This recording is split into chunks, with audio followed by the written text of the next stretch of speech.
नमस्कार बंधुरा पुपुर रान्नाघरे तुम्हारे सकलके अनेक अनेक स्वागत। आज आमी अन्यरकम भावे मैगी बानिये देखाबो। चलो रेसिपिटा शुरू करा जाक।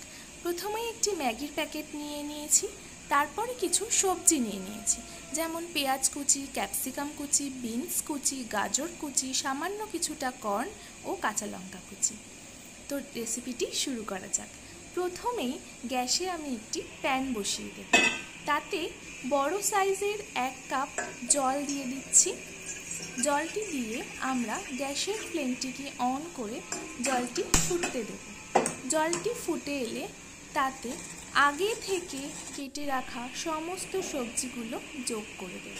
প্রথমেই আমি দিয়ে দিচ্ছি পেঁয়াজ কুচি, তারপর দিয়ে দিচ্ছি বিনস কুচি, গাজর কুচি, তারপরে দিয়ে দিচ্ছি ক্যাপসিকাম কুচি, এরপরে কর্নগুলো দিয়ে দিচ্ছি, তারপর কাঁচা লঙ্কা কুচি যোগ করে দিচ্ছি।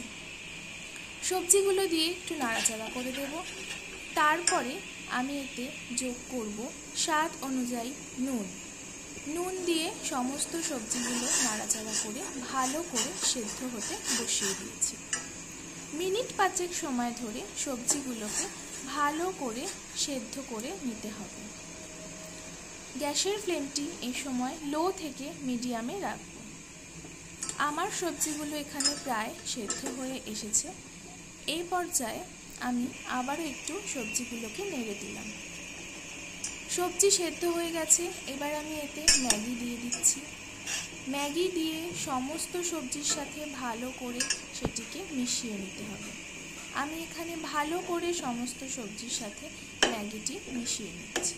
আমি এখানে 1 প্যাকেট ম্যাগি ব্যবহার করেছি, তোমরা চাইলে আরও বেশিও ব্যবহার করতে পারো।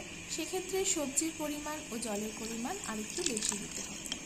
আমি একেবারে শুকনো ম্যাগি খেতে পছন্দ করি না, তাই এখানে আরও একটু গরম জল যোগ করছি। তোমরা যারা শুকনো ম্যাগি খেতে পছন্দ করো তারা এ পর্যায়ে আর জলের ব্যবহার করবে না। ম্যাগি দিয়ে সমস্ত কিছুর সাথে ভালো করে মিশিয়ে দিয়েছি। এবার অপেক্ষা করব ম্যাগি সেদ্ধ হয়ে যাওয়ার। ম্যাগি সেদ্ধ হয়ে গেছে। এরপরে ম্যাগির মশলাটি আমি এতে যোগ করে দেব। ম্যাগির মশলাটি দিয়ে ভালো করে সমস্ত সবজি দিয়ে ম্যাগির সাথে নাড়াচাড়া করে মশলাটি ভালো করে ম্যাগির সাথে নাড়াচাড়া করে আরও কিছুক্ষণ ফুটতে দেব। আরও কিছুক্ষণ ফুটে এলে ম্যাগিটি নামিয়ে নেওয়ার জন্য তৈরি হয়ে যাবে। এ পর্যায়ে আমি বাটারের ব্যবহার করব। আমি এখানে 1 চামচ বাটার ব্যবহার করছি। দেখো, বাটারটি দিয়ে ভালো করে ম্যাগির সাথে মিশিয়ে নিচ্ছি।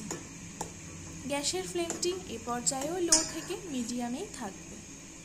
ভালো করে আমার ম্যাগির সাথে বাটারটি মিশিয়ে নেওয়া হয়ে গেছে। এই পর্যায়ে আর একটুক্ষণ ম্যাগিটাকে ফুটতে দিয়ে আমরা নামিয়ে নেব। পরিবেশনের জন্য ওপর থেকে ছড়িয়ে দিচ্ছি সামান্য গোলমরিচ গুঁড়ো। তোমরা এটি স্কিপ করতে পারো, কিন্তু গোলমরিচ গুঁড়ো দিলে একটা আলাদাই ফ্লেভার অ্যাড হবে, তাই আমি এখানে সামান্য পরিমাণে গোলমরিচ গুঁড়ো ব্যবহার করেছি। ম্যাগি নামিয়ে নেওয়ার জন্য একেবারে তৈরি হয়ে গেছে। এবার আমি একটি বাটিতে ঢেলে পরিবেশন করছি। দেখো, তৈরি হয়ে গেছে সম্পূর্ণ অন্যরকমভাবে ম্যাগি। যে সকল বাচ্চারা সবজি খেতে চায় না, এইভাবে তাদের সবজি খাওয়ানো যায়। ভিডিওটি কেমন লাগলো অবশ্যই আমাকে কমেন্ট করে জানাবে। ভিডিওটি ভালো লাগলে একটি লাইক করে দেওয়ার অনুরোধ রইল।